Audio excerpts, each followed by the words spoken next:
Hey everybody, welcome to my channel, or welcome back if you are new, and welcome to another True Crime Thursday where I'm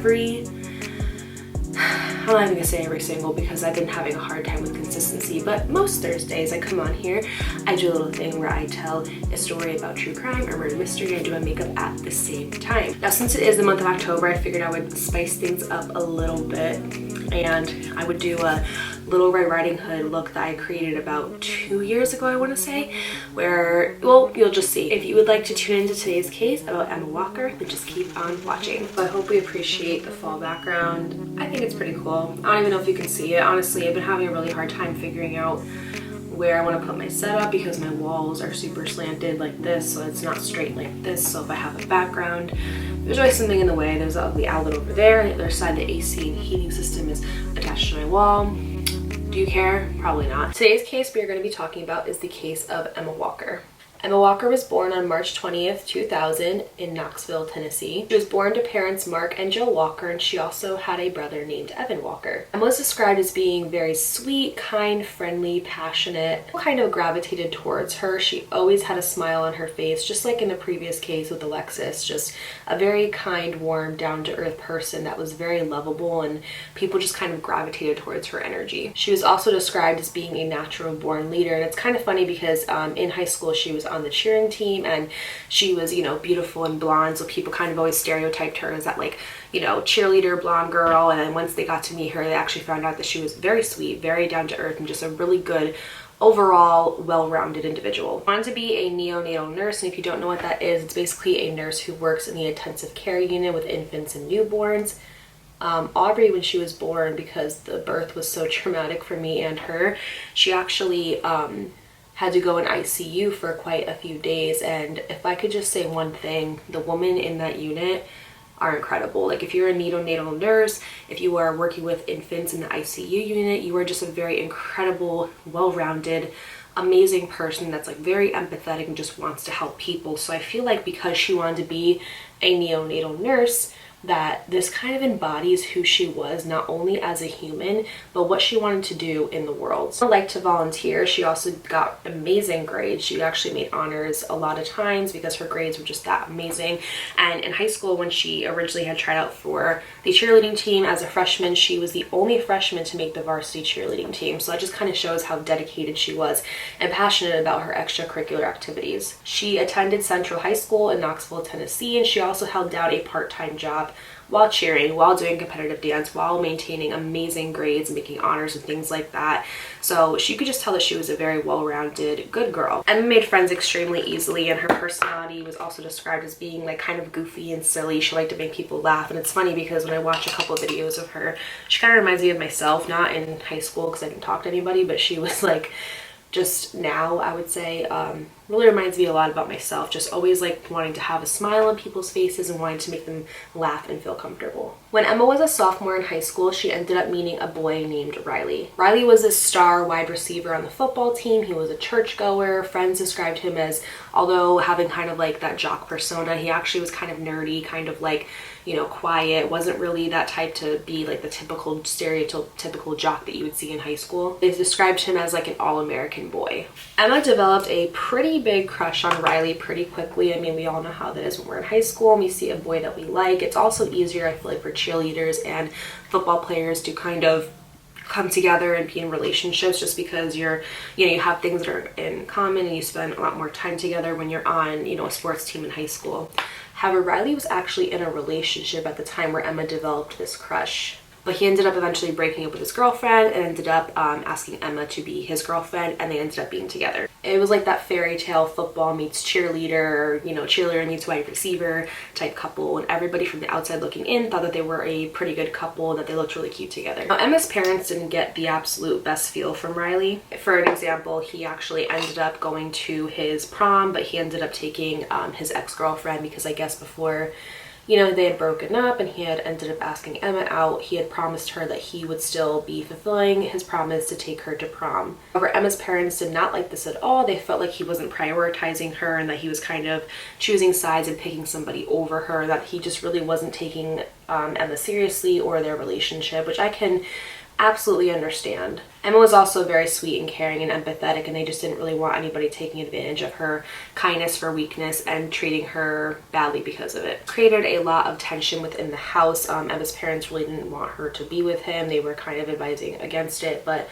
Emma was a very independent and strong-willed teenager, and she loved him so much that she didn't want to let go of this relationship. And although it did bother her that he was taking another girl to prom, she wanted to still fulfill this relationship. I mean, I think we all can relate. When we're in high school, we kind of make some decisions that maybe aren't the best about boys or about girls. We think that we love this person so much and we know so much about them, but in actuality they're not really good for us. But when you're so young and you're in love, you don't really see that. As the relationship progressed, friends kind of expressed that they didn't get the best feel from Riley either. I mean, he never really expressed much interest on wanting to meet Emma's friends or hang out around them or get to know them as individuals or have them get to know him as her boyfriend. Didn't ever come out for any events to meet up with them. He didn't ever want to be around them or anybody important to Emma for that matter. And eventually he became so controlling and possessive over her that he actually did not want her to hang out with her friends either, even when he wasn't there. He also began to progress that possession a bit more and kick it up a notch. He decided to try to control the way that she dressed,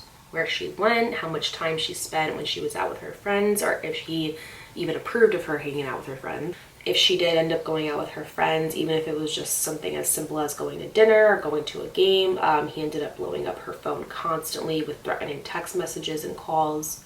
He wanted constant updates on where she was, what she was doing, who she was with. He wanted basically her time and her location at all times to be disclosed to him. He actually went as far as to show up at her job unexpectedly from time to time and kind of just hang out there and sit there the whole entire time while she was working. Let me remind you guys, they're in high school. It's not like they're a grown couple that has like trust issues, one cheated on the other, yada yada. These are kids that are literally in high school where you're supposed to be hanging out with your friends and having the best time of your life, and you're supposed to be experiencing new things. And he was here trying to control how she dressed, who she talked to, how she talked, how she did everything. And it was just a very narcissistic way of trying to isolate her so he can get her to basically only give him attention and fulfill those insecurities that he had. Definitely a class A like example of a narcissistic person. When they are in a relationship, they're very insecure.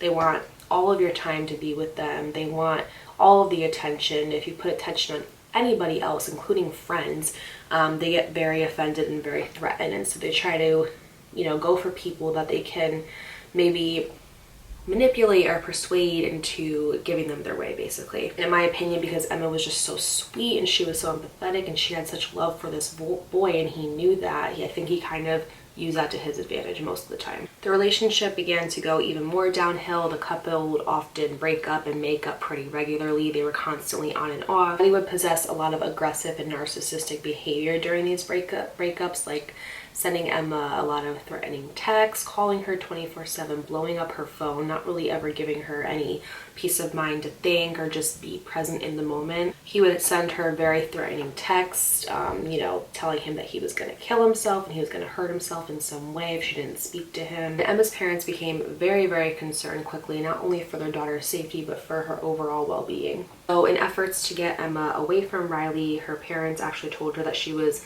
no longer allowed to have any communication with him. He was not allowed at the house. He was completely banned. And they actually ended up taking her phone away from her as well in order to completely cut communication from the two. What her parents didn't know is that Riley actually ended up giving her an iPod. That way, whenever she was connected to Wi-Fi, they could still secretly talk and her parents would have no idea. If people don't know that their kids can do that, they can obtain a device that allows them to still connect to Wi-Fi and talk to somebody even when they're not supposed to. So they really had no idea. Also would still secretly make plans to meet up and see each other so they could still maintain their relationship and make it work even though they were pretty much banned from seeing one another. Riley to me displays, like I said, a lot of narcissistic tendencies, so Emma was probably being very manipulated by him, especially because she was so young. And it's very common for an older guy who is narcissistic and insecure to kind of seek out a younger girl that he can kind of mold and manipulate and be very mentally abusive to. Men like this need control, so they often go for younger girls. They can obtain that control, and to me, I feel like that's exactly what Riley was trying to do with Emma, especially how he knew how sweet and giving and just pure that she was. I feel like he just wanted to completely ruin that. Parents became so concerned that they took it a step further and actually ended up having Emma only be able to go to school and work and practice and things like that in order to kind of eliminate any type of communication or interaction with Riley in person. After some time, her parents did start to see that there was a huge change in her. They started to see that she was, kind of returning back to her old self. She was a bit happier. She was, laughing again and just kind of returning back to that old Emma that they once knew. And so basically from seeing this, they thought that things were going back to normal and that their efforts were paying off. They also ended up getting accepted and attending a college that was about 30 minutes away from their hometown. So because of this, the parents thought that this was a perfect opportunity to continue their efforts into trying to eliminate her contact from him. They thought that the separation would kind of help that. Or during this time, Emma and Riley were still kind of on and off, just seeing if they could make it work. But unfortunately, after a bit of time, Emma started to see some pretty disturbing Snapchats of Riley, taking pictures with girls and hanging out with girls on campus. And this really upset Emma, as it would upset anybody to have a boyfriend who had just gone off to college. That's a huge thing, the space and the distance, and you're having your parents not want you to be with him, and then he's posting pictures with all these girls and you're not even there to see what's going on. So this definitely hurt and upset Emma, and she actually ended up taking action to completely cut Riley off from her life and broke up with him for good this time. Parents were, obviously thrilled and very happy that she was finally getting away from him, and they were just really hoping that they can get their old Emma back and have her be just happy and continue with the rest of her life. I think we can all agree that getting out of a toxic relationship is never just that easy, especially because when you're with somebody that is narcissistic, they kind of make you feel like you need them and that you can't really do anything without them. So it's definitely hard in the beginning to get away from that and completely break off. Everybody has a breaking point, and once you're done, you're done. And Emma was just at that point. She didn't want to do the back and forth anymore. She was tired of him and his behavior and him making her upset. And so she finally made that decision, and her parents were super proud. So Riley ended up not taking this breakup well at all. He ended up doing some pretty risky, life-threatening things. He attempted suicide by taking Vicodin and consuming a bunch of alcohol. He did not end up being successful with the attempt in suicide. He ended up surviving, but nonetheless, it was just a very shocking thing to everybody that he would do this. On November 18th, 2016, Emma was cheering at a football game, and this game was actually pretty important. They ended up winning this game. They either won the championship or were on their way to it, so it was a very important game that everybody was very excited for. The team ended up winning, and because of that, one of her friends was going to have kind of a celebratory party just to celebrate the team's success at her house afterwards. Asked her parents if she could go. They thought that it was a perfectly fine idea because it had been quite some time since the breakup, and also Emma was displaying a much better attitude, much better approach to life, and she was kind of going back to her old self, so her parents thought, why not? And I definitely can remember this. I used to cheerlead in high school, so I remember after winning a big game, just how exciting it was and how fun it was to go to friends' houses and kind of have that after party. So I definitely could tell she was probably really excited about it. Remember, keep in mind Emma's parents did restrict her from going anywhere or doing anything besides practice or besides work. So this was a pretty big deal that she was able to get out of the house and go celebrate with her friends. Around 11:30 p.m. that night, Emma began to receive some pretty strange and questionable texts on her phone from an unknown number. The text read things along the lines of, I have somebody you love. If you don't comply, I'm going to harm them. But Emma thought that it might have just been Riley's friends playing a prank on her, just trying to scare her or get some type of reaction. Just keep in mind, Riley was still heartbroken and not taking this breakup well, so it's to be expected that maybe he would try to persuade his friends into messing with her, or maybe himself messing with her. So Emma didn't think too much of it. But then Emma began to receive some even more disturbing texts, the final one being, he's in a ditch by her house. It's a shame that you don't care about somebody else's life. Upon reading this, Emma and a friend decided to go outside and kind of scope out the environment and see what was going on, if anybody was even there, if it was somebody just trying to mess with her. Very uneasy. She was very upset. She was crying. She didn't really know what to think because she's just like, we just broke up. Leave me alone. They go outside of the girl's house who is hosting the party, and they end up finding a man face down in the bush, just lying there, unconscious, not really up or talking or making much movement. And the man ended up being Riley. Are we surprised? Not really. They ended up kind of, shaking him and just kind of trying to get him to wake up and be coherent. He was acting all confused and disheveled and looking around and asking what happened and acting as if he has no idea how he got there or what his surroundings or circumstances were. He begins to start to remember what happened to him, and he ends up saying that he was kidnapped. So Riley decides it's probably a good idea to call a friend to come pick him up, and he ends up calling his friend Noah.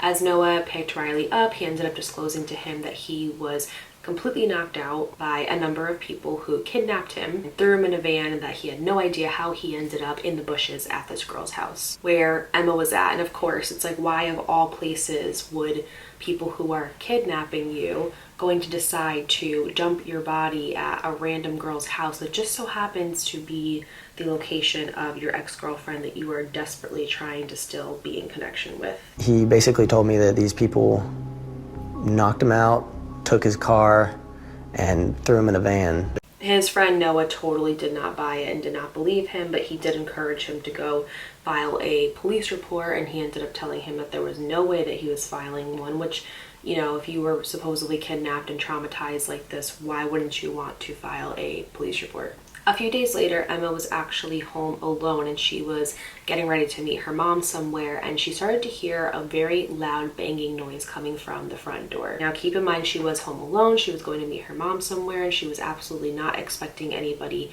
anytime soon to be coming to the door. So this really startled her and scared her. As the banging continued, she grew more and more worried and scared, and she ended up actually texting Riley telling him that she hated him, that she needed him. So he headed on over and ended up showing up to her house, and they just kind of sat in the driveway talking and catching up. Now remember, Emma was supposed to meet her mother somewhere, so when her mother saw that she wasn't where she was supposed to be, she immediately got worried, given everything that had been going on, and she ended up making her way back to the house. Now, of course, upon seeing Emma and Riley together, her mother grew very frustrated because she gave specific instructions on how he was not allowed on their property anymore. And also, Emma had been doing so well and, not really being in contact with him, and she just saw that as trouble altogether. So she went up to him, told him that he had to leave, and he did.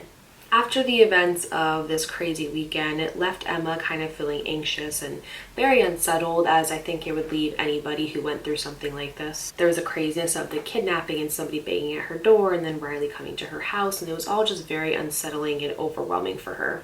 Emma actually had work that Sunday, and in efforts to try to make sure that nothing would happen to her after all of the crazy events over the weekend, her parents ended up following her to and from work, and they really just always were just trying to have her best interests at heart and just make sure that Emma was safe overall, that her well-being was never threatened.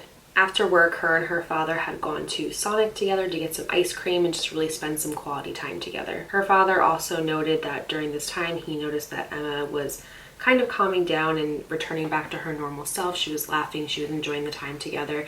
So after the events of the crazy traumatic things that happened over the weekend, she seemed to be in a much better state of mind. November 20th, 2016, Emma was up. She was working on a homework assignment, also texting with some friends. It was like any normal night. She went to go say goodnight to her parents, hugged her mom and her dad, and went to bed at around 12 a.m. In the middle of the night, her father was awoken to a very unsettling sound of a banging. It sounded as if like somebody knocked something over or something like that. I literally go through this all the time. I have a cat, I have a 6-year-old. Somebody's always knocking something over or going to the bathroom and slamming a door. So you can imagine that when you wake up, you're very disheveled, kind of looking around, assessing the environment, wondering what's going on. And her father did just that, and he began to hear another banging sound, same volume and everything, but very unsettling. He decided to get up and run to Emma's room and just check on her. He was really worried, and when he opened her door, he said that she looked like perfectly normal. She was sleeping in bed and she was just laying down. He checked the house and saw that everything was normal as usual, so he decided to go back to bed. Morning of November 21st, Emma's family started to wake up. It was a Monday, so they were getting up and just starting their normal routine of her parents getting ready for work and getting the kids up for school. Emma's mother ended up going into her room in efforts to wake her up, and she usually was not hard to wake up in the morning. She actually was kind of a morning person, very cheerful and very excited to start the day, so getting her up in the morning was never an issue for her parents. And to her mother's surprise, she was not waking up. She tried bumping her leg. She tried calling her name several times and nothing. She was not waking up. She was not even responding or moving or making it seem like she was awake at all. And said her name, didn't hear anything. Bumped her leg, didn't hear anything. And then went to her face and realized and checked for a pulse and couldn't find anything. This began to really concern her mother, so she decided to take a look at her face, and she kind of saw that it was just very blank, which made her want to go check a pulse. And when she was unsuccessful in finding a pulse, she right away called the cops. Her mother says during that 911 call that she really doesn't have too much memory of it, and I totally understand that. It's a very traumatic moment and something that I pray that I never have to go through as a parent. As paramedics arrived to the scene, they thought that maybe this could be some type of suicide or overdose. There really was no signs of forced entry or anything that, really gave them a clue as to what happened to her. So bottom line, they basically weren't sure what happened or where to start. So word started to spread pretty fast when Emma didn't show up to school that day. And oddly enough, Riley immediately made a post across all of his social media platforms, basically expressing his condolences and reminiscing on their great times together. She was a very loved and well-known individual, and this news just really destroyed their town and community. It truly just shocked everybody that something like this could happen to such a sweet and amazing young girl. A candlelight ceremony was held for her, and everybody just gathered together to mourn her death. In mourning, honoring Emma with a candlelight vigil. Students will be gathering at Central High School tonight to remember the life of a classmate who recently died. Her fellow cheerleaders releasing balloons in her memory during the next football game. Big round of applause for Emma Walker, ladies and gentlemen. Now, this leads us to the question of what happened to Emma Walker. When the detectives have gotten to the crime scene, they began to do their normal routine of taking pictures of the inside and outside of the home to further lead them to clues to see what happened to her. And when one of the detectives was taking a picture within Emma's bedroom, they actually noticed 2 holes in her wall the size of a pen. And these 2 bullet holes were right next to Emma's bed, so whoever ended up shooting these into the home had a vast and wide knowledge of where Emma was sleeping and where her bed was located, but more importantly, where her head would be located on her bed. They also found 2 shell casings outside of the home, which confirmed that somebody did in fact shoot into the house, which basically explains why Emma's dad heard those 2 really loud banging noises in the middle of the night out of nowhere. So this no longer turned into a suicide case. This no longer turned into an overdose case. This was a murder, and they needed to find out who did this to this young girl. I mean, she had no known enemies.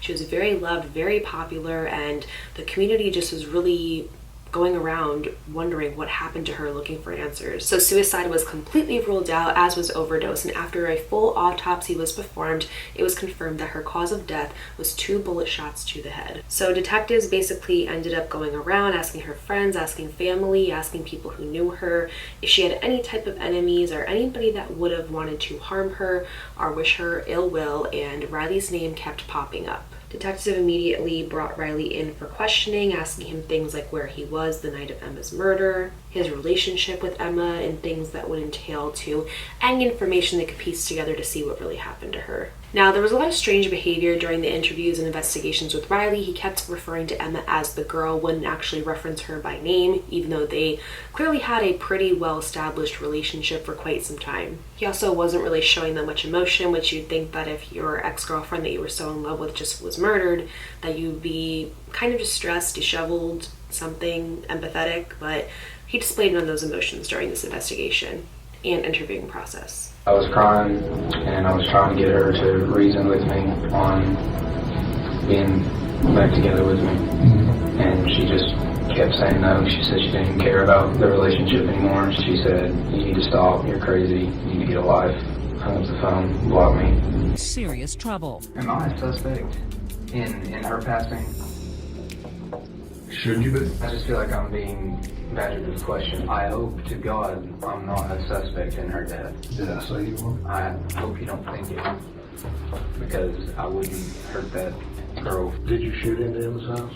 No, sir. One of Riley's friends, Alex, actually ended up disclosing information to police that Riley had told him that he had one of his grandfather's guns in which he had stolen and confiscated from his home to keep on him for protection reasons after he got kidnapped. This did concern his friends, obviously, because he had recently attempted suicide. A girl that he loved just passed away, so they were really concerned for his well-being and him having a gun and any type of weapon of possession on him at this time. Detectives began to ask him questions about where he was the night of the murder, and he told them that he got to his friend Noah's house, and when they asked him if he had slept over, he said, "Yeah, I'm pretty sure I did."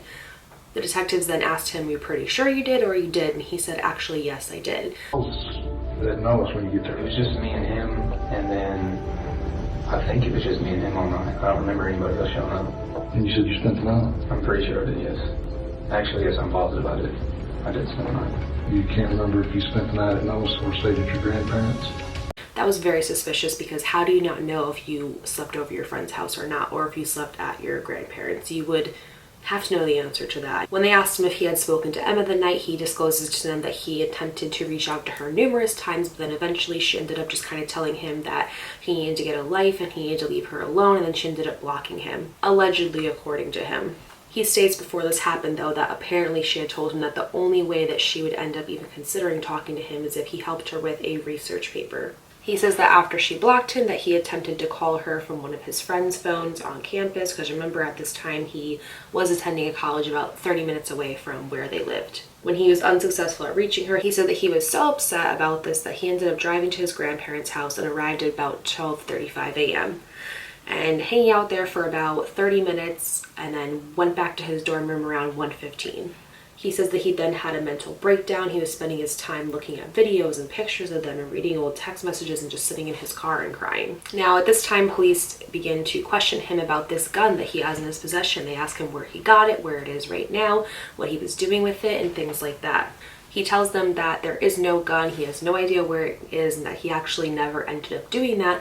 But police already know this is a lie, because remember, his friend Alex and his other friends had told them that he did in fact have a gun. The investigators begin to tell him that his friends have absolutely no reason to lie to them about him being in possession of this gun, so they begin to keep kind of badgering him with questions to get some information about it. But of course, Riley says no to all of these things and claims that he never had a gun. Riley's friend Noah actually ended up disclosing to investigators as well that Riley had asked him if he knew or had any information on how to get fingerprints off of a gun.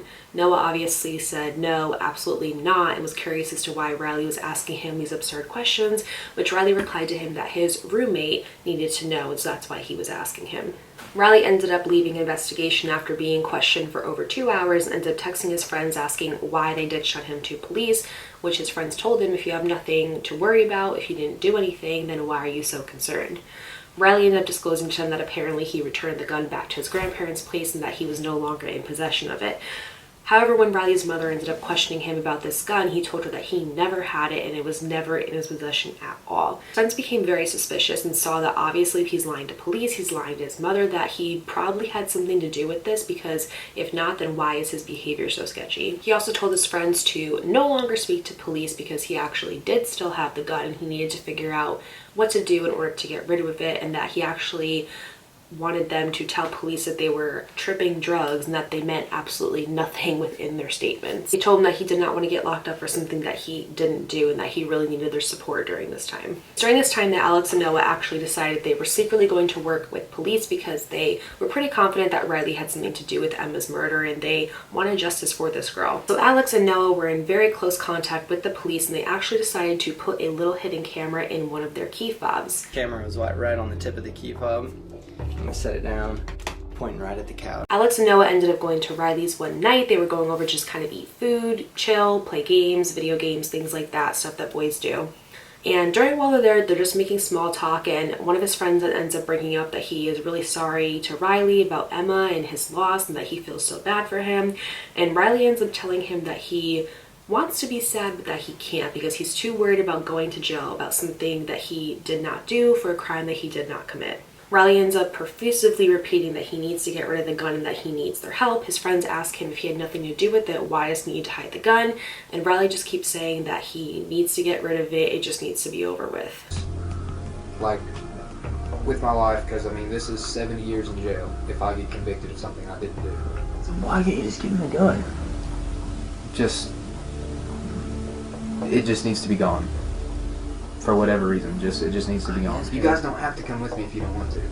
I mean, I got your back, man. If it's in the Tennessee River, they will never find. Now, Riley had absolutely no idea that they were mic'd up and that there was cameras. He had complete faith in them and really did not think that they would ever question him or question the fact if he did this or not. Riley's friends decide to tell him that they will absolutely help him get rid of it, and meanwhile they're actually secretly texting with police, giving them updates and a play-by-play about what's going on. So the plan was to first go to Riley's stepfather's house, where apparently the gun was being held there. He grabs the gun, puts it in a trash bag, then they get some fast food, they eat, they hang out for a bit, and then they decide to make their way to the Tennessee River. And a large Dr. Pepper. Have you tried the cookout sauce? Huh? Oh God, try it. They get to a parking lot, they stop the car, and Noah and Alex think this is probably the perfect time to text police to tell them to be on their way in order to catch him in the act. Riley steps out of the car and starts kind of slowly taking the gun out of the trash bag when they are met with police and sirens and lights. Riley's friends comply because obviously they are playing along with the fact that they actually came to help him, when in all actuality they knew this was going to happen because they set it up. Everybody put their hands out of the vehicle now! Riley also ends up complying, where they take him into custody, and then he is charged with first-degree murder as well as 6 other felonies. When police were further investigating Riley's car and the things that were in it the night where he was trying to ditch the gun, they ended up finding a bunch of black clothes and gloves within the garbage bag. So May of 2018 was Riley Gaul's trial, and to our surprise, his defense team actually decided to say that this was not a murder, it was a negligent homicide. And people were kind of thrown off because this means that he was actually confessing to murdering Emma Walker. They were trying to downplay it, that he was just so desperately in love with her and that he didn't know what to do. And so his defense team basically said that he made those shots into her house not to kill her or harm her in any way, shape, or form, but to scare her so that way he could come to her rescue. However, prosecutors said this was completely not true, and they did not buy it at all, thank God, because it wasn't true. I mean, he shot those bullets into her house specifically to kill her. He knew where she would be sleeping, and it was basically a kill shot. His defense team was trying to say that, he just wanted attention. That's why he faked his own kidnapping. That's why he attempted the suicide. That's why he attempted to scare her off with the gunshots. That it was all just a way to get attention. When Riley Gaul fired that shot in the backyard, as crazy as it is, and as bizarre as it is, he was hoping that he could come to her rescue. And his defense team basically did this to get the jury to empathize with him, but it didn't end up working, thank God. His defense team was also trying to say that, some people know that when you shoot a gun into a house that it could go through, and that some people don't, and they were trying to convince the jury that basically he had no knowledge that the gunshots were actually going to go through. There was over 30 witnesses at the trial, and it took about over a week to get through everything. And on May 18, 2018, Riley Gaul was charged with first-degree murder of Emma Walker. He was sentenced to over 50 years in prison before he will ever get a chance for parole. This whole situation is just so sad, and just like the past case I did with Alexis Patino, it just is a Class A, representation of an abusive relationship. I mean, this poor girl and her poor family, I can't even begin to imagine the pain that they had to go through, and pain that they probably still are going through to this day. And this is honestly just a sign that if anybody is in any type of mentally or physically abusive relationship, and if you know anybody who's in any situation like that, look out for the warning signs, say something, try to help them. I'm also going to leave some information in the description box below of, places where you guys can call or maybe you can get help or things like that. If this video even brings awareness or helps one person in that situation, then I'll truly feel like my job here is done. I think at the end of the day that he was just so in love with this girl that she wasn't interested, didn't want to give him the time of day anymore because he treated her so terribly, and so in turn he felt that if he couldn't have her, that nobody else could, and that he was going to do everything in his power to make that known. And it's truly just absolutely heartbreaking and completely sad. She would have done so many amazing things. I mean, she wanted to be a neonatal nurse. She was, volunteering. She was getting really good grades. I'm sure by now she was looking into colleges. Like, this girl had such a bright future ahead of her, and it got cut short because of this kid's incapability to just realize that he needs to move on, and that he messed up, and that she was going to live her life now and he wasn't going to be a part of it. Rest in the sweetest, sweetest, sweetest peace to Emma Walker. I give my just most sincere and heartfelt condolences to this family. This is just not right. This should never happen. And let's spread awareness to make sure that doesn't happen to anybody else. And shout out to Riley's friends who ended up working with police. Because of them, we really were able to get him into custody and charge him with first-degree murder, which he deserves to be charged with. I really think that it's just amazing that there's people still out there that will do something like that, even though it's going against their friend. They see that you know, what they're doing is for the greater good, and it makes me have a little faith in humanity still. Okay guys, this is the completed look. Thank you so much for tuning in to another True Crime Thursday. If you like what you saw today and you're new here, please hit that subscribe button. It would mean so much to me. Also, turn your post notifications on by hitting that bell icon in the corner. That way you're notified every single time I post a new video here on my YouTube channel. Support truly means the world to me, and I will see you guys in the next video. Bye.